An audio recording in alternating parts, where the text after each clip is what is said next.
And I'm going to spotlight you.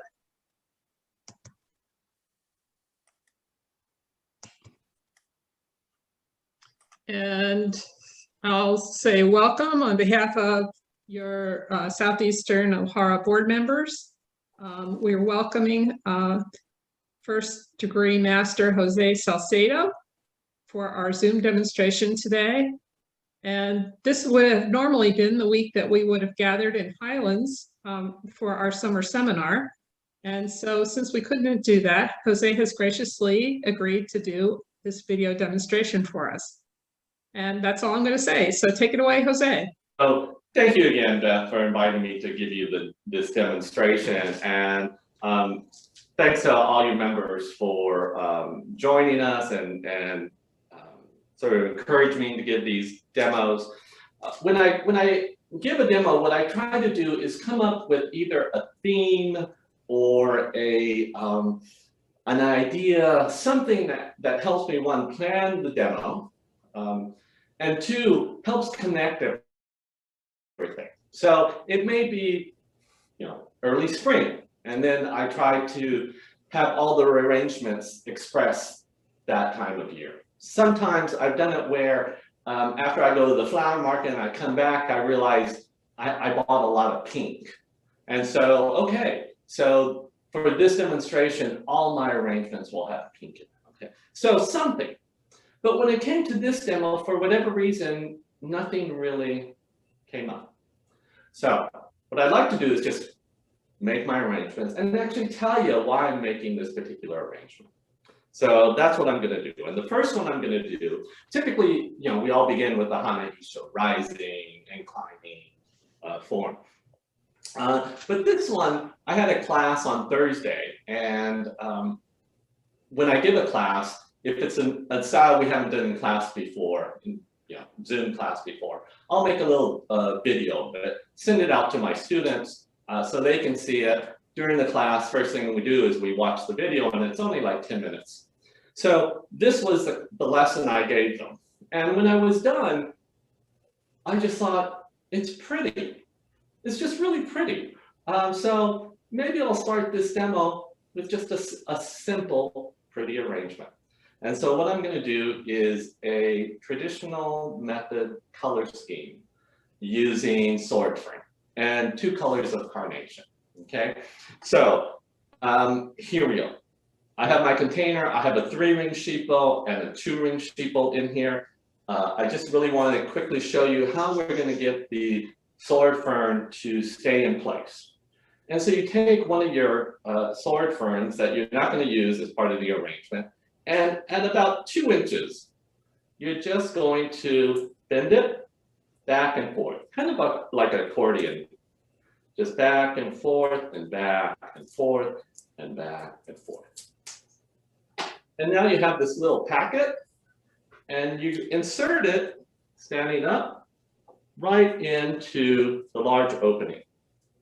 Okay, so if you know this arrangement, this is an upright style. So we're going to use sword fern, and in this case, all the leaves are the same length. So I make them all even at the top, and I measure them, standard measurement, length plus depth. We don't count the very tip, a little longer, a little shorter, but pretty much what's important is that they're all the same length, and what's important is they're about length plus depth. Okay. So the first 5 stems you put in are going to be for the subject group. And each stem is going to face the other. So they're all going to face the center of the sheep bow. So depending on how tight your stays are, you may have to strip the bottom leaves on the fern to get it to stay in place. So I'm going to add the first 5, and the first 5 you want fairly upright, but as with all Ohara upright styles, it's slanted slightly forward, and in this case, slightly to your left. Yeah, I have to turn around and figure out, is it my left or your left? In this case, it's your left. So here 2. And so try to pick the straightest ones.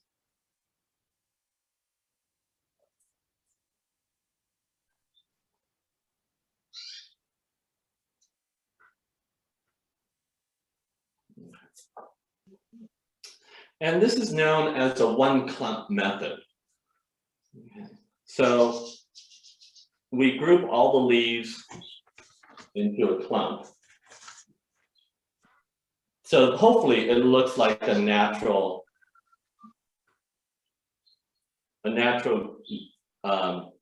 clump of the fern. Okay, so we have 5 here. I'm going to now add the secondary, and so that's in the opening towards the front, the large opening. Okay. Also, if you're having a hard time inserting it, make a sharp angle. It'll allow you to pierce into the stays.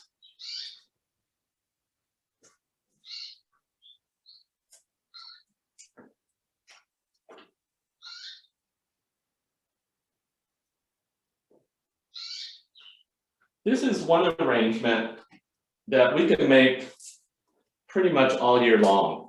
Here in California, we can always find fern, sword fern, or something similar, either in the flower market, or in our yard, or at Home Depot. Let's see, 4 or 5.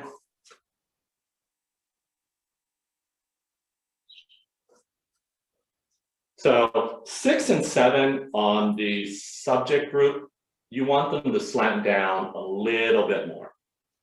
That's going to help blend in with the secondary group.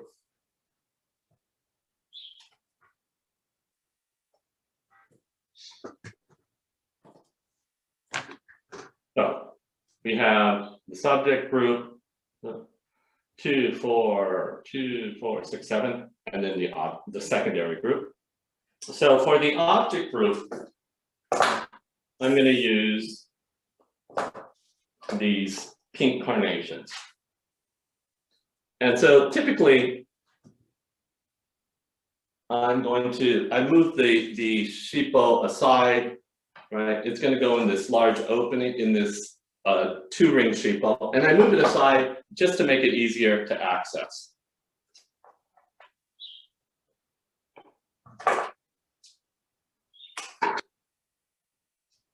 And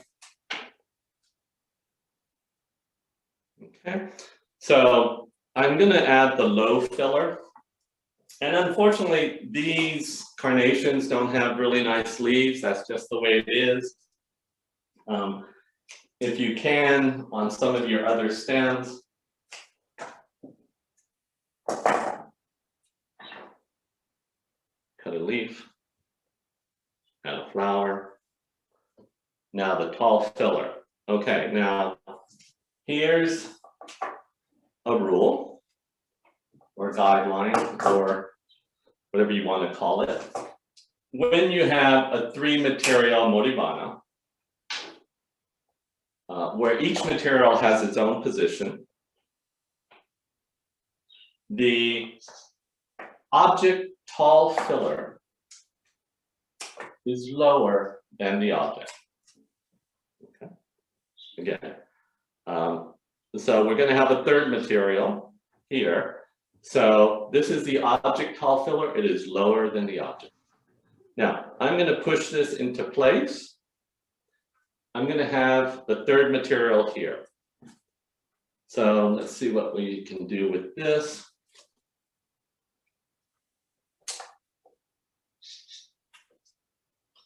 So this is the low filler.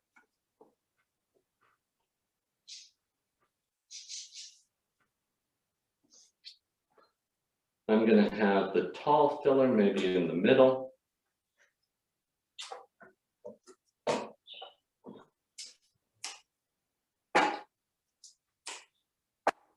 And, we always we always say, or I always do, and that's something Sensei used to tell me, is make either a mountain or a valley with this third material. In this case, I'm going to make a mountain. So it's going to go low, high, and then low again. Also, do not line them straight up. If you line them straight up, it's going to look like a wall. Have one come out, go in, come out. That's really where you see, you guys are really good about talking about the scaling triangle. And so that's how you get it. Just make sure things are not all lined up.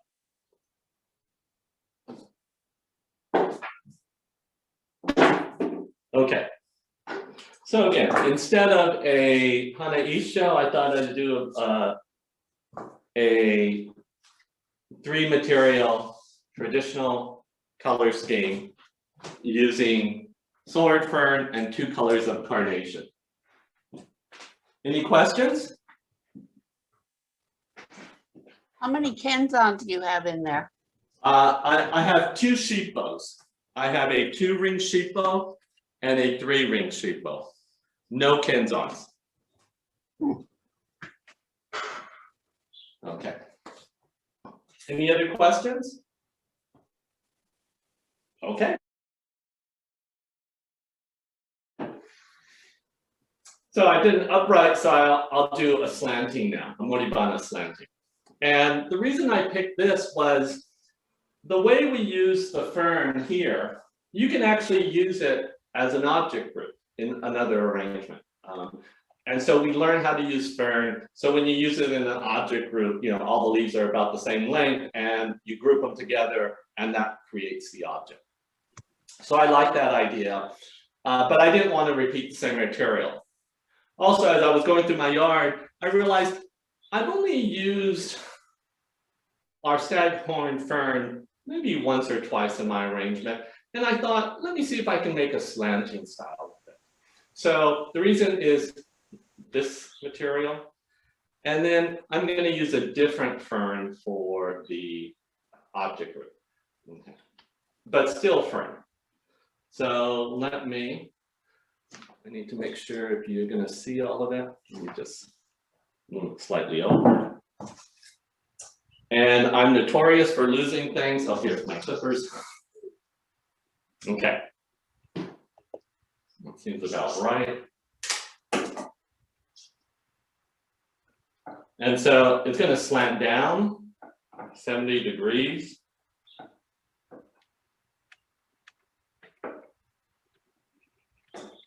And I'm putting like a little pillow underneath it, underneath the stem to help it stay in place.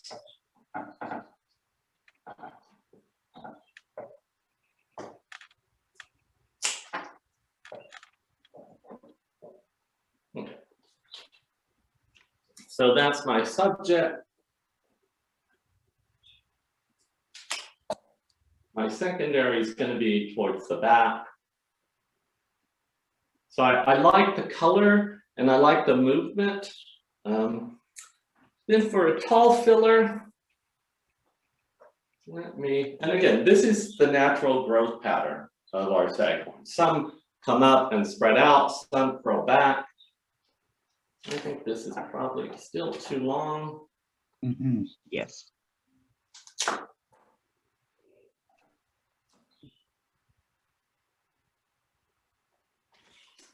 And then our tall filler. Okay.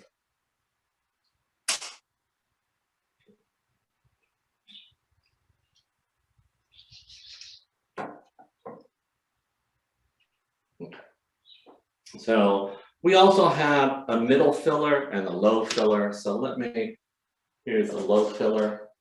I think you guys always call it, do you guys always call your low filler cascading filler? Yes. Okay. Yeah, it's really funny.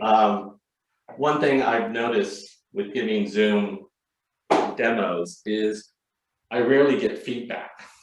And so, so I may say something and there's no response and I'm thinking, okay, should I stop saying that? Should I, okay, that was supposed to be a joke, no one laughed. Maybe I just need to move on. You realize how much you expect to get some kind of feedback from the audience that tells you you're headed in the right direction, you know, keep going, or they're getting a little bored, I need to do something. Oh, So Dave, we're all on mute. We've muted ourselves. Oh, yeah, so I know, That's the reason. Yeah, no, I I'm know. ducking it up here. I know, I'm it's just- laughing my, And that's what you want, right? I'm gonna That's mute what you want. myself You want again, everyone yeah. to- muting It's just- again, but that's why. Yeah, no, it's one of the hard things of giving a Zoom demo. It's not being able to get that immediate feedback. But yeah, no, I'm not gonna cry because no one laughs at my jokes, or maybe. Okay. And so again, with color and texture, I decided to use, color scheme. And so I'm moving from this bluish gray to this, to this green, a bluish grayish green color. And so I'm going to use this protea as part of the material to blend it in. And again, make sure you don't create a straight plane. Otherwise, it breaks up the arrangement.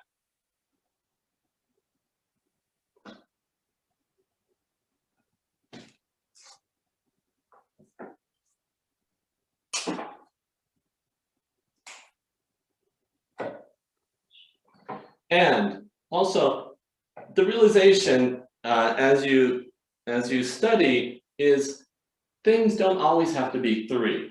So I'm going to use more than 3 stems for this arrangement. Using the protea.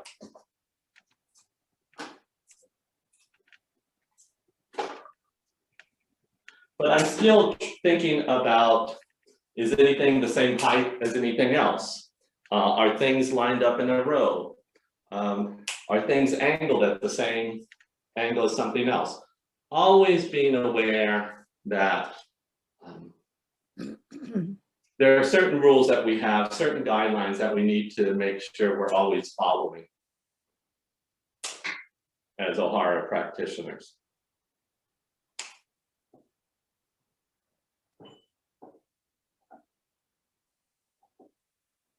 Okay, so that's just 2 of them. And so for the third one, well, let's see, do I need? So always remember when you're doing a demo, you can go in afterwards and fix it. So I'll send you guys pictures once all of these arrangements are corrected, and show you what I think it should look like. So now I'm going to make the object group.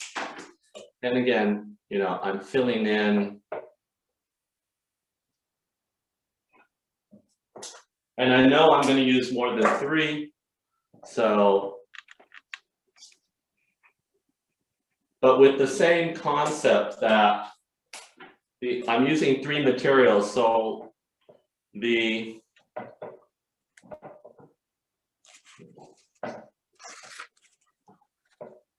object tall filler is lower than the object.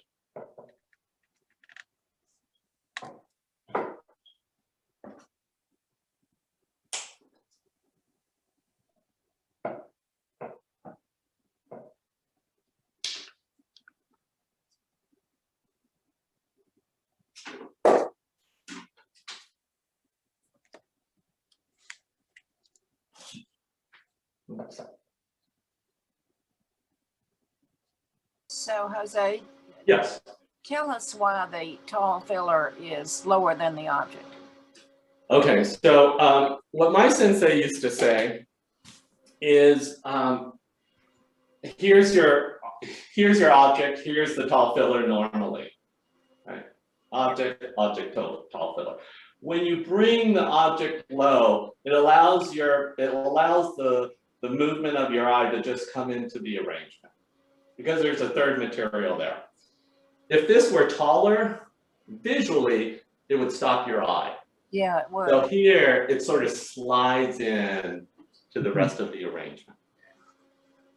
Does that make sense? Yes, it does. Okay. Also, on the 3-material color scheme, typically, the darkest color is in the center. The lighter 2 colors are on the outside. And again, I was told part of that is if you have dark on the outside, it feels like it's closing in. Mhm. If you have light color on the outside and dark in the middle, it feels like it's expanding out. So it's something to keep in mind. That's not a rule that I've really heard anyone say. It's something my sensei used to tell me, and it makes sense to me. So here is a 3-material moribana using stag fern, protea, and asparagus maryi, ponytail asparagus. Okay, so the third material, or the third arrangement, is going to be a tall vase. Now, I went to the flower market last Friday to see what was available, to see if I could order things. And there really was no branch material to speak of. It was all dried. And so I just thought, well, maybe I don't make a Heika arrangement. And for Ohara demonstrations, the Holy Trinity is Heika, Rinpa, landscape. All demonstrators will make, in a demonstration, or 99% will make a tall vase arrangement, Heika arrangement, a Rinpa, and a landscape. And I thought, okay, maybe we don't make it. So when I went yesterday, they did have a branch material. They had maple, Japanese maple. So I thought, oh, okay, I can make an arrangement with Japanese maple. And so I bought a bunch, and I get it home and I realize almost all the stems are really narrow and thin. And with experience, I know that thin branches on Heika are difficult to keep in place. I also know the maple we get here in LA is brittle, so you really can't manipulate it. And I proved that again yesterday when I saw a beautiful branch that I thought I could use as a subject, and I slightly, manipulated it and ended up with 2 pieces. So a warning to all of you is look for branches that are thicker. That'll make your life a lot easier. That said, I just realized I need my clippers. That's why I need an assistant. Oh, here we go.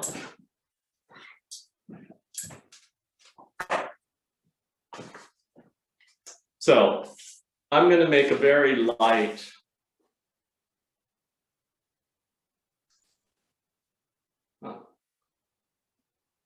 this way. No, I'm not even going to let you decide. I'm going to do it this way. Okay. So I also know that from experience that if you have thin branches,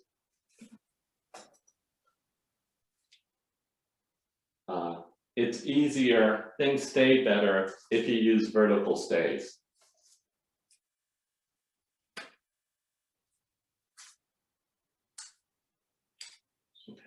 So what I'm hoping is this is pushing against this wall, this will be pushing against this wall.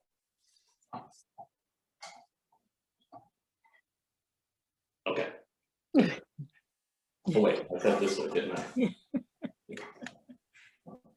Don't listen to me.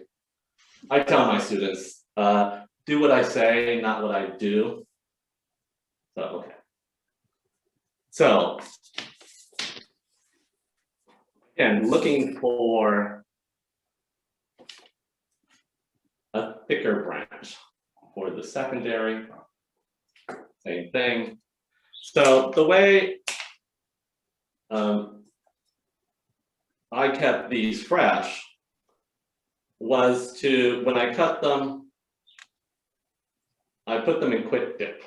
If you don't have quick dip, I used to put them in sake, any distilled vodka, shoju. It depended on what I was drinking that day. That would go into my arrangement.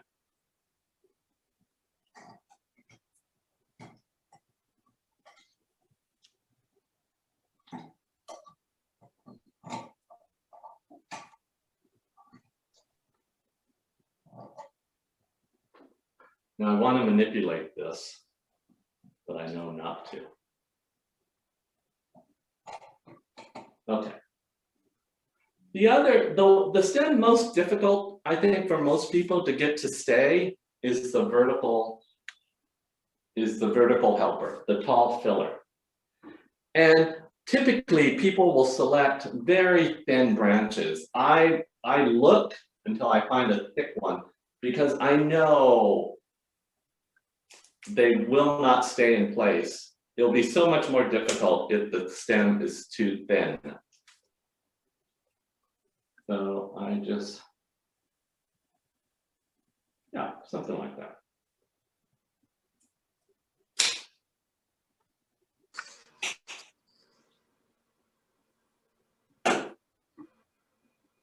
And the only reason I'm using a stay on all of these branches is because they have strange angles. I was looking at them and I was having a hard time just imagining how I would get them to stay.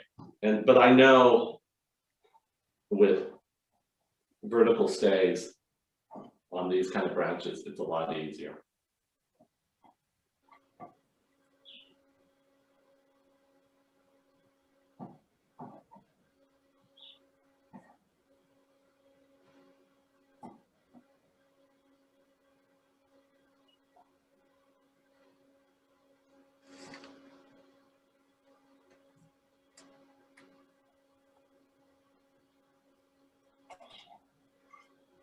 And so here I'm encountering one of the things I tell my students, and that is if you don't need a stay, try not to use it because those stays become part of the problem in getting things to stay in place. You hit one of the other stays, it moves.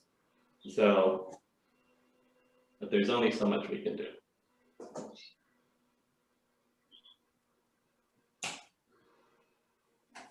Okay.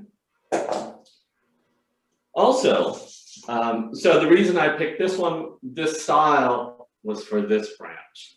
And that's the only reason. The other thing is I thought I wanted to use a little more delicate. I bought these large like oriental lilies because the branches were really long on this. And I thought the lilies would create a good impact when these branches were large. And then I manipulated it and ended up with 2 smaller branches. And so I'm not using the lilies. But I did have this Matsumoto aster, which I really like. I use it a lot. And I thought, oh, I can use this.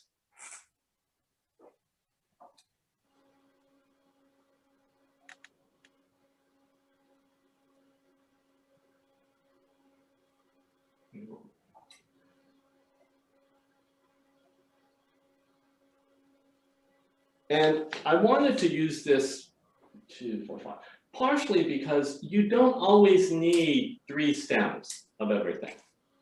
Sometimes 2 stems is enough. So the fact that I only had 2 stems left of this made it perfect. The perfect teaching moment, teachable moment. Maybe a little lower.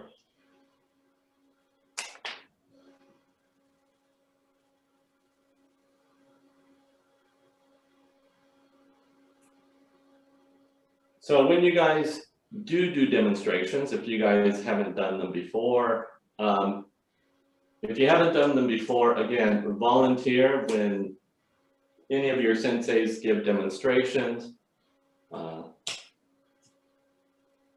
assist them, because you'll learn a lot. If you can come up with a theme, or if you can come up with an idea that will help unify your arrangements, what that really does is it makes it easier to plan what you're going to do. You could just, get all the material that you find beautiful at the market and use it. But it's better if you have some kind of concept of what you're trying to express.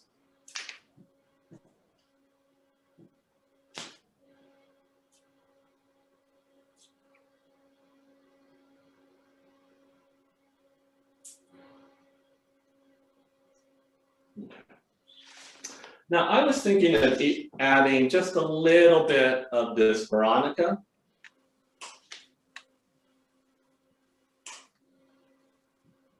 And this is a third material, but in tall vase, we don't have a style where the third material has its own position. Where, like in the color scheme 3 material, that middle material has a very specific position. We don't have that in tall vase.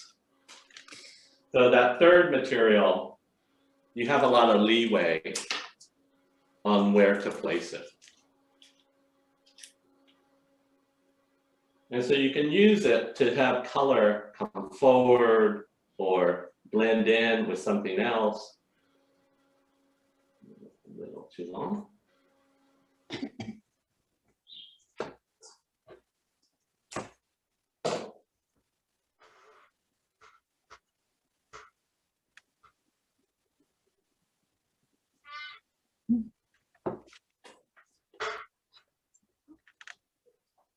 It can go on the subject secondary side. It could come out, if you wanted more, on the object side, a little above maybe.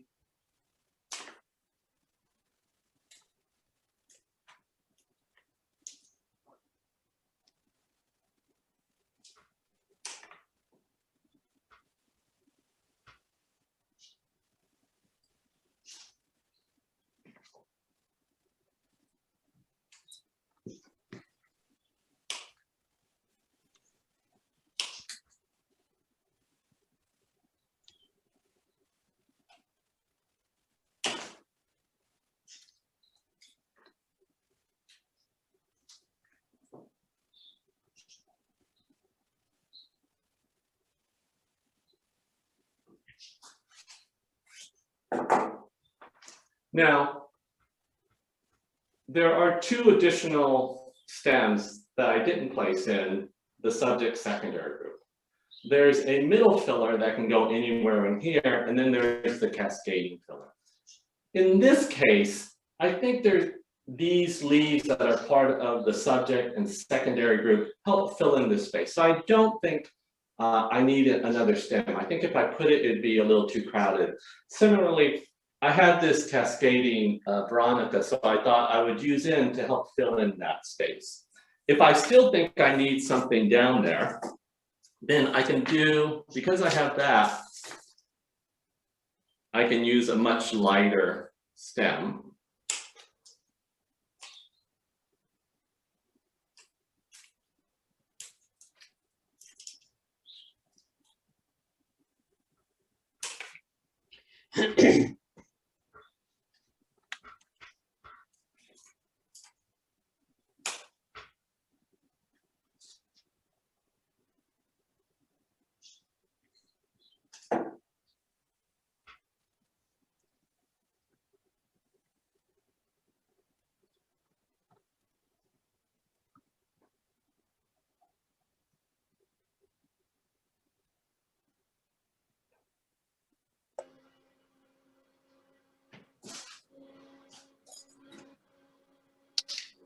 So,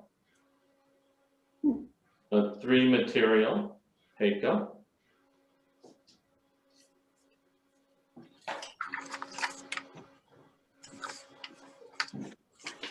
Are there any questions?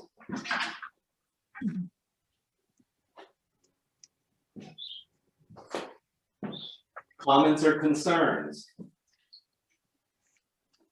Horoscope, weather report. I have a question. It's Ellen. Yes.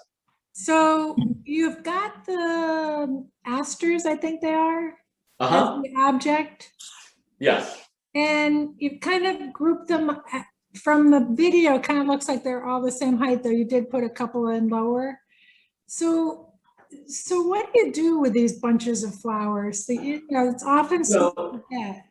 Let's see if I have anything I can show you with. So what you do is think of a cluster of flowers as a single flower. So here I have 3. So think of this as a cluster of flowers. If you have other ones that come out that are beyond that cluster, you take them off. Or if they're in the place that, okay, it helps the tall filler, so I can leave them. But think of the flowers, same thing with the pom-pom daisies, or pom-pom chrysanthemums or daisy mums, the small ones. When you look at it, find a grouping so that it's not all of them. You can usually find a grouping and think of that whole grouping as your object group or whatever you're using it, whatever position. Okay, great. Thank you. If there are too many, then it's going to look flat. So that's why I cut some and inserted them lower. When you look up close, you can see them. From further away, you'll see color. You'll see the color tall, and then you'll see that a hint of that color low. So that's what you want. Okay. Jose, we had a chat question about Yes. where to place your cascading filler. Sure. You have a lot of leeway with the cascading filler, and it's always, I was always told, or I was instructed to always make it the last one, because it doesn't really matter where you insert it. It really should come down and go towards the subject, flow towards the subject group. But where it's inserted, if I thought it should come out from here, if I wanted to insert it in the back, is okay. So does that help? There's no specific position. It's more, it needs to cascade down. It's the subject filler, so it needs to be close to the subject, whether it's on the right or the left of the subject, whether it's inserted, on the right side or the left side, where it hits the wall, on the right side or left side of the container, it doesn't matter. What really matters is that it comes down and breaks up the rim of the container so that you don't see the rim. It helps incorporate the arrangement into the entire, incorporate the container into the entire arrangement. Okay? Sensei? Yes. Yeah, it's Beverly. Could you tell us again how you condition the maple? Sure. So when I brought it home, the first thing I do is I cut it underwater. I get a hammer and I crush the end. Yeah. Right. I then dip it in, if I'm drinking that day, whatever I'm drinking, vodka, sake, shochu, whiskey. You want a distilled alcohol. In this case, though, I dipped it in Quick Dip, which is a chemical that we use a lot. I don't know if you guys are using it, but it seems to help stimulate the capillaries to bring up water to the plants. Unless you're using tropicals, really, if you're using very soft stem anthuriums, calla lilies, don't use it because it just dissolves the stems. But alcohol, crushing it, and then in alcohol for like 10 seconds, and then in deep water for at least an hour. Okay. And I always keep when I buy it, either outside underneath my camellias where it's cool, or in the bathroom. And then I spray it with the water 3-4 times a day, whenever I remember. If it's a hot day, like it's been warm, so it was out there yesterday, and I'd go in, I would go out and then spray the leaves with water to keep them hydrated. Thank Okay. you. So let's see, we've done 1, 2, 3. Okay, so we're on the 4th one. And so we're on the last 2, right? So the Trinity, there's 1. So the next one's going to be a landscape. Let me gather the material for that. Where is Jose demonstrating? My dining room. Here, okay, okay. Again, my dining room has the least amount of artwork on the walls in our house. So I just had to take 3 pieces off of this wall. And then, and I can use the dining room table. So that works, that seems to work really well here. Okay, that's out. Okay. So when I started doing landscapes, or started looking at landscapes, I was always moved, for whatever reason, my favorite arrangements were always water or water's edge. So I remember thinking, okay, well, I want to get really good at making water edge and water arrangements, which is one reason I grow a lot of, not a lot, but I grow things that I can use to make that arrangement. So guess what style I'm doing today? I'm doing a water's edge arrangement. And there are a couple things that I saw that I wanted to use. And one was, I grow giant reed. And so I thought this will be a good sort of, well, not a focal point, but it sort of balances the arrangement. I can let things go crazy, but because you'll be able to see the root on this giant reed, I think it helps balance it and make it look even more realistic. So let me place this here. So the water's on that side, the land's that way. And so when thinking about making this arrangement, I'm always trying to figure out, one, where's the, what's the direction of the wind, or where's the sun, which side will be the land. I'm also trying to think, I need to make sure you can feel the breeze in this arrangement. And one easy way is to have something that, when you blow it, because it will always be quivering, which gives you the sense of wind. Okay, so that's going to be one of the main stems that I'm inserting. Now let me create the land. And one thing, you've all heard the story of how Reiko used to tell me my landscape arrangements belong in Barbie's dollhouse. And what I discovered, and she was always right, they were always very delicate, a lot of movement. I used to think that's exactly what I wanted to see, and it was, until I would watch her correct it.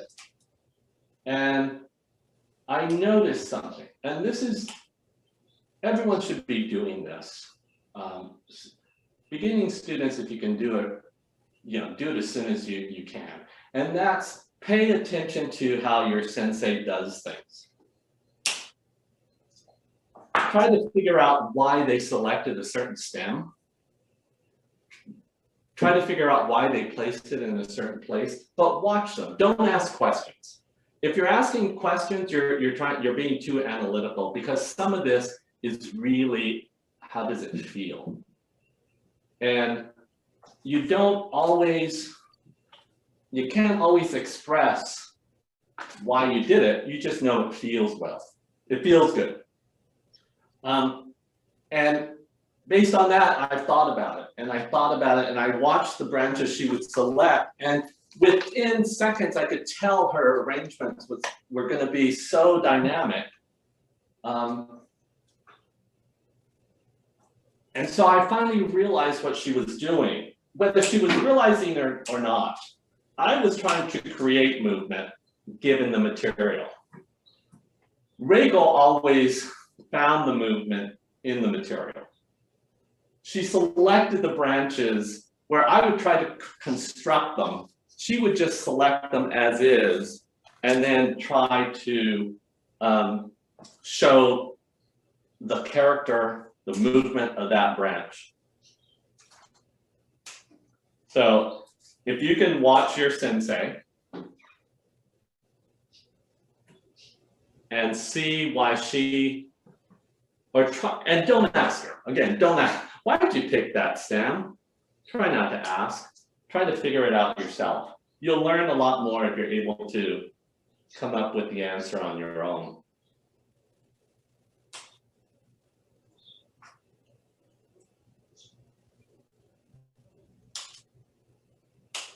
And so I'm not trimming a lot.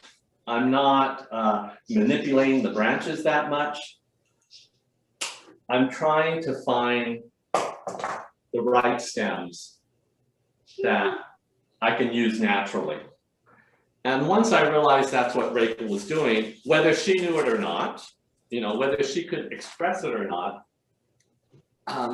it didn't matter to me then because, okay, I can see. And once I started doing that and not trying to create every single line, but just allow the lines that were there to come out or to sort of to shine, then everything changed for me. So I'm now using a privet, okay? And I'm using this privet because it's a light color. And one way to help your arrangements look more realistic is to have the sense of shadow, light and dark, the sense of depth. And when you have like this variegated privet, or this privet that actually starts off as a dark green, and as it matures, maybe you can see it on this, as it matures, it turns this yellow color. Is that a bush or is that sunshine that's leaking through the branches and hitting, okay? There's some here and there's some down here. There's nothing right here. And so that gives you that sense of shadows and the sense of depth. So the green of the spirea is really what's setting the stage. The yellow is just hints of color that will draw you in and give you a sense of depth and shadows, okay? So the next thing is I'm going to use irises. Now, this is yellow flag iris. The flowers are pretty, you know, they're yellow, they're pretty, but they're really not why we grow them. We grow them for the leaves because they mimic, to some extent, the Japanese, both the Japanese rabbit ear iris, as well as the hanashobu, which we call the Japanese iris, which are the larger flat irises.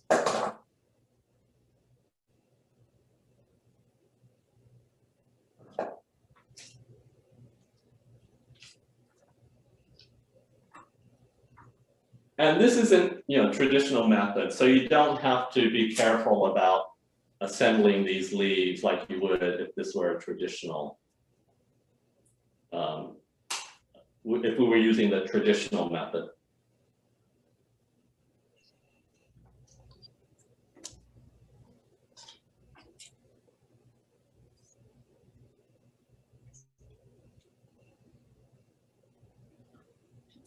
Yeah, with far view, you focus on trees. So if you see a far view arrangement, you try to construct the impression of large trees in the distance. With middle view, it's more about bushes. And with near view, it's really, it should be more about the flowers. That doesn't mean you ignore everything else. It's just the flowers should be pretty prominent.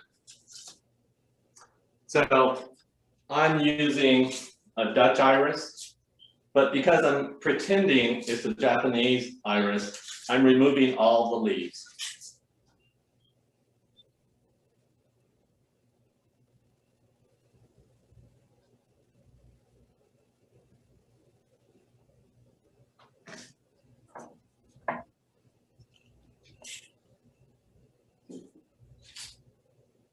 Can someone count the number of materials I have in there and let me know? 2, 3, 4. 4, okay. It's one thing with realistic landscape, especially if you grow some of the material, you want to try to use as much of the material as you can, and you realize, no, you really, you have to stop at a certain place.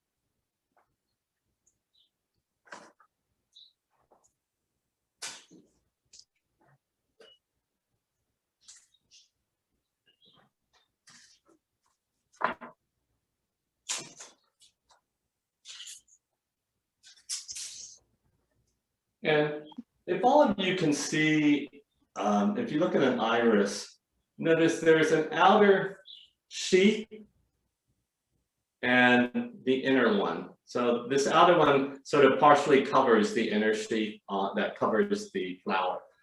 That outer sheath is the front. The flower will open out that way. So in this case, I'm going to do it so it faces you.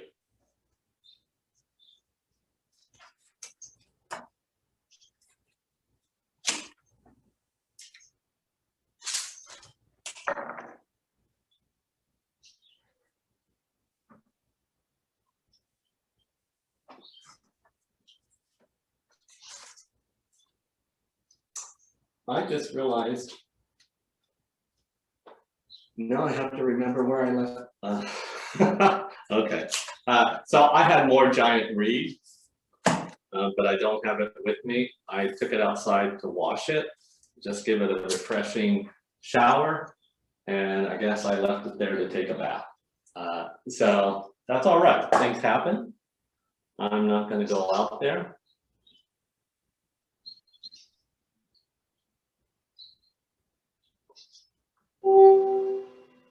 It's funny, and this is if you're starting to do demonstrations, as much as you plan, as much list as you have, something, yeah, I always forget something. So maybe then I'll add a little more of this.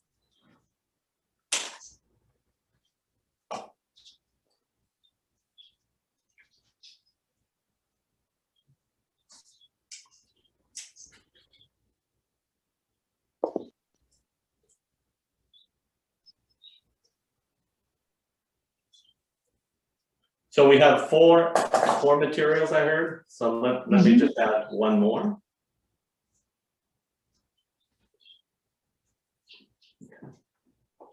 So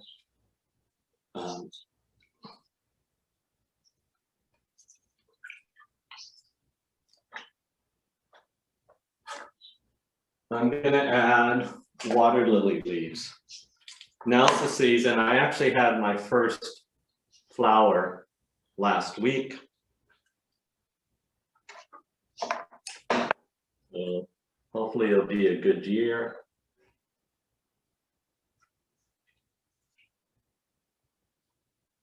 And if you're using water lilies, try to get the water so that it comes up so that the water is up against the leaves, and that'll keep it fresher.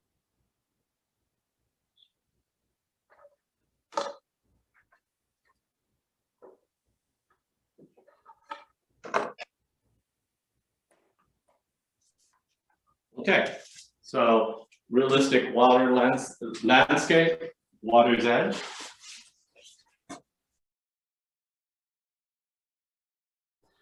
When I do a demonstration, again, I try to find something that a theme or an idea.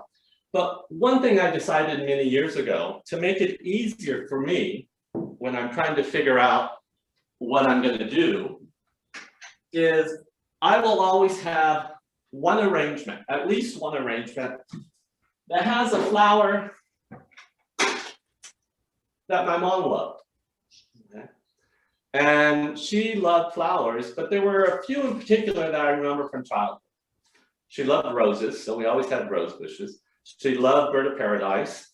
They're a weed here, so we always had bird of paradise. And she loved hydrangeas. So in most of my demonstrations, you will find at least one arrangement that uses one of those flowers. And that makes it easy for me because I know one arrangement is going to have one of those, so that eliminates a lot of worry about what am I going to do. In this case, when I went to the market, I was thinking of doing, actually I was going to do 2 realistic landscapes. That was my initial thought, a meadows and then the water's edge. And then I went to the flower market and I noticed they had hydrangeas. And perfect, my mom loved hydrangeas. That's one of the flowers I try to use. And so,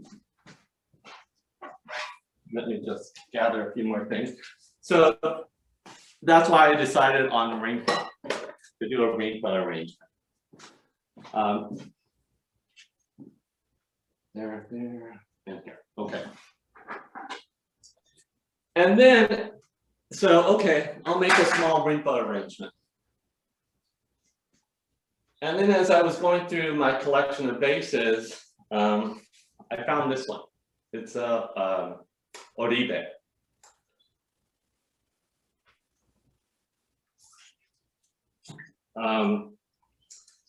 Oh, and maybe 10 years ago, Rachel always wanted to retire when she turned 70. She was telling us, and you know, like dutiful students, we said, hell no, you're not retiring at 70. She wanted to retire to focus on tea ceremony, but we convinced her to keep teaching. How could you abandon us, your children? But like by her mid 70s, still teaching 5 classes, still doing everything she did. But she called me into her house one day and said, I want to, you know, I need to start clearing out. I want to give you some containers. And this was one of them that she gave me. And I'm like, you know, Rachel, you still have a lot of years and you know, you need these. She goes, no, it's yours. If the chapter needs it, we know where to get it. Okay. So I was happy. I became a storage unit for some of her containers, which was fine. But as I was going, I saw this. And I thought, great, I'll use this container and think of her and thank her for this, what she's taught me and for this beautiful container. And so we're in June now. And so June, hydrangeas are starting to bloom. Some of our bearded irises are starting to bloom. And this year in particular, the leaves on my bearded irises were great. Most of them didn't bloom, a few did that hadn't bloomed in years, so I was really happy. But I was able to find bearded irises at the flower market. So I thought, here we go. So I'm gonna make a rainbow arrangement, and maybe I'll start by adding the connecting material.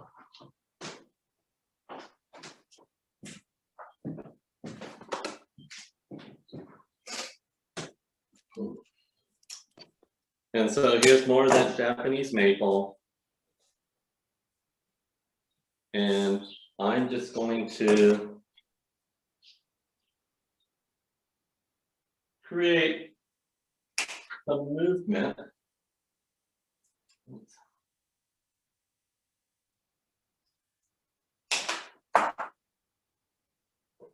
And again, rinpa in general is very flat. So it's okay where in other styles, I would say never put the maple flat like this. In rimpa, you do, or it's okay to. You don't have to, but it's okay to do that. So so this is very flat.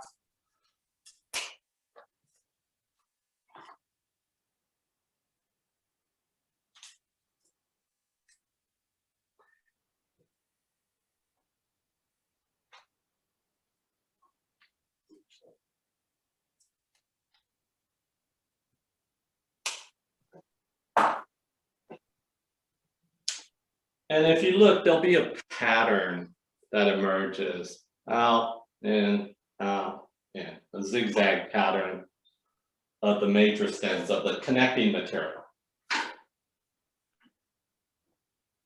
Maybe a little bit more.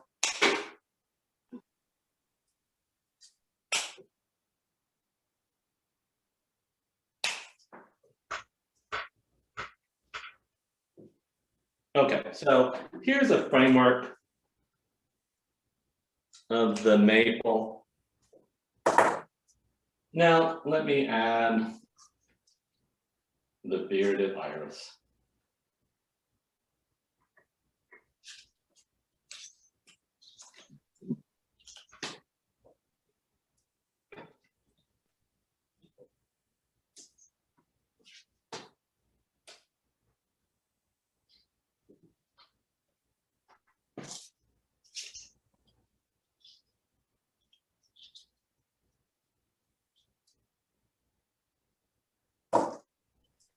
And so, hydrangeas, notorious for within an hour wilting. Okay, so one thing to do is cut them underwater, and then split the ends and get alum, the pickling alum, and dip the stem in that alum, and then put it in deep water. Okay. That will keep it fresher, longer. Now, if they still wilt, and actually I do this regardless if they wilt or not, take them and turn them upside down and submerge the heads of the hydrangea in water completely, half an hour. And then use them, and then turn them out, put them in deep water, and continue. And you can do that several times. So, you know, the next day it starts wilting, take it out, dip it in water, it will refresh. And depending on how hot it is and how well you've done that, you'll get several days out of it. Now, if it's a really hot day, you know, then all bets are off. But what I've discovered is those, especially the turning it upside down in water for at least half an hour, brings them back beautifully. So give that a try. Okay.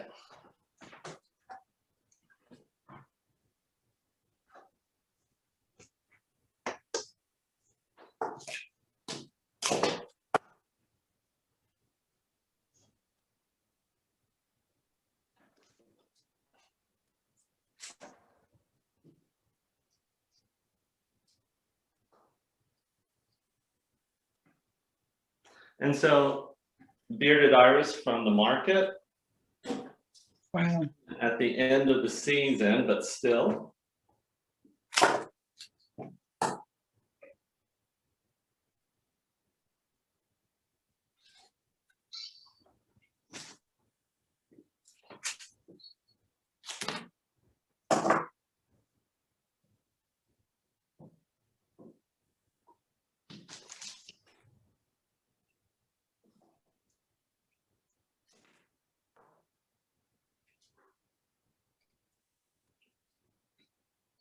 And right, I'm not trying to do a fan, although it may turn out to be a fan. I'm really looking to do what we call circular form.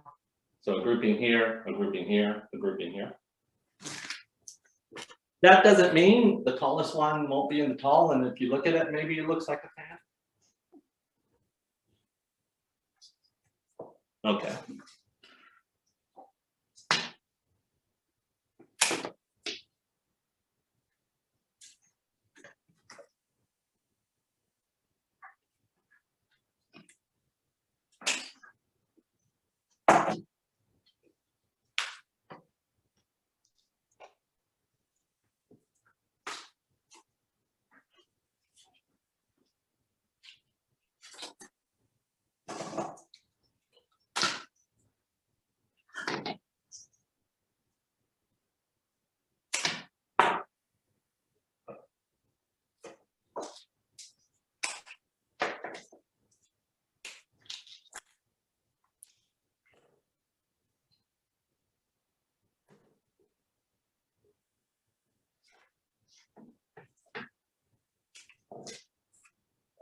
So I dipped them when I got them yesterday, submerged them, and then I did it again this morning, just to make sure.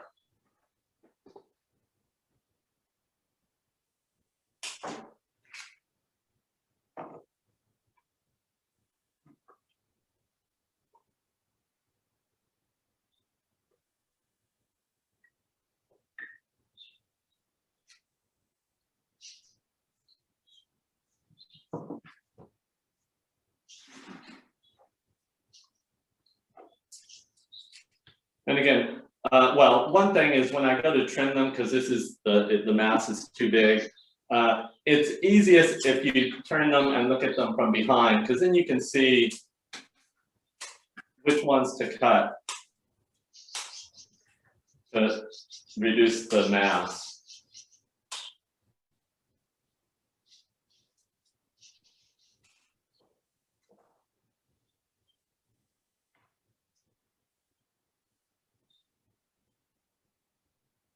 Okay, 1, 2, 3, right? 3 materials. I need someone to keep me honest. 3 materials. And I wanted just a little bit of color.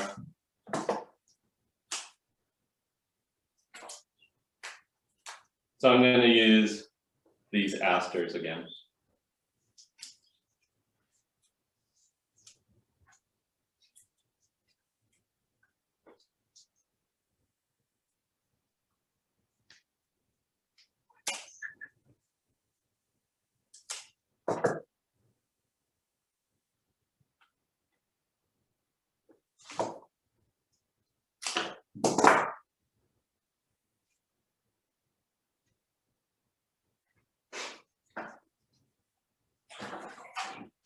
Need to get another Kenzon.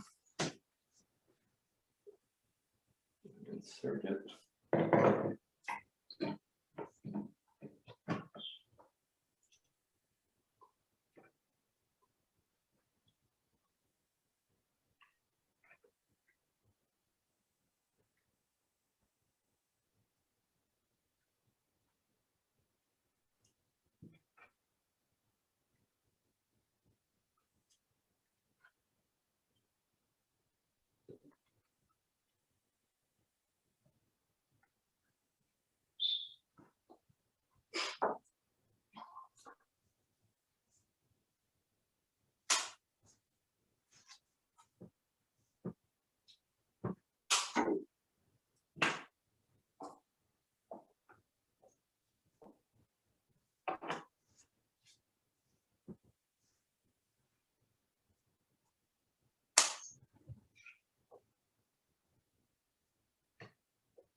That's 4, right?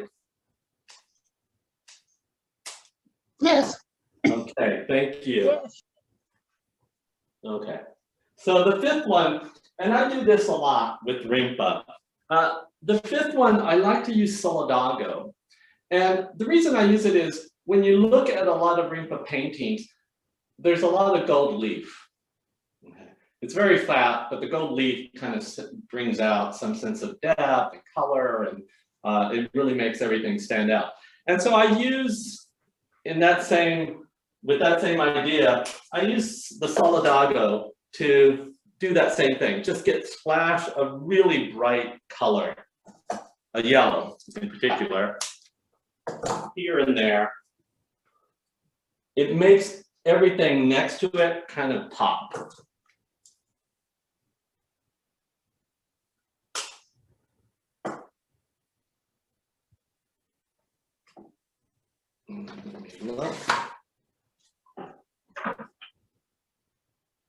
Yes.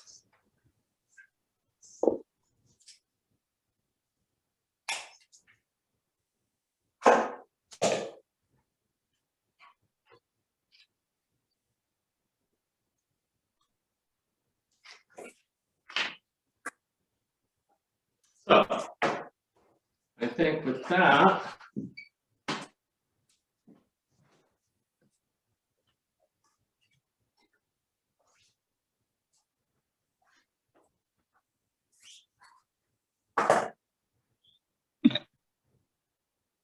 Rimpa is very flat, right? Very two-dimensional. Show all the glory of the blooms, color, some movement.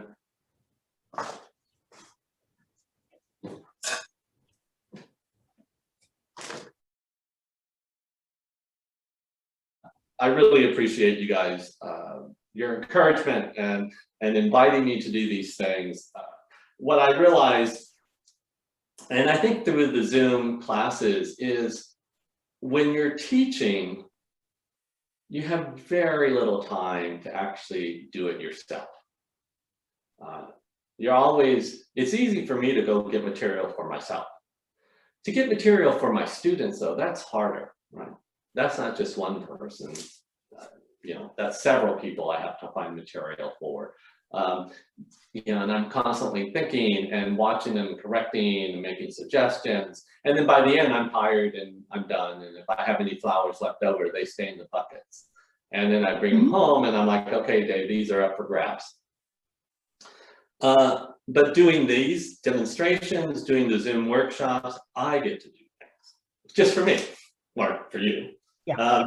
But I'm not collecting material for everyone. I'm just trying to create something that makes people smile and makes people feel like they want to go out into their yard and cut something and create something.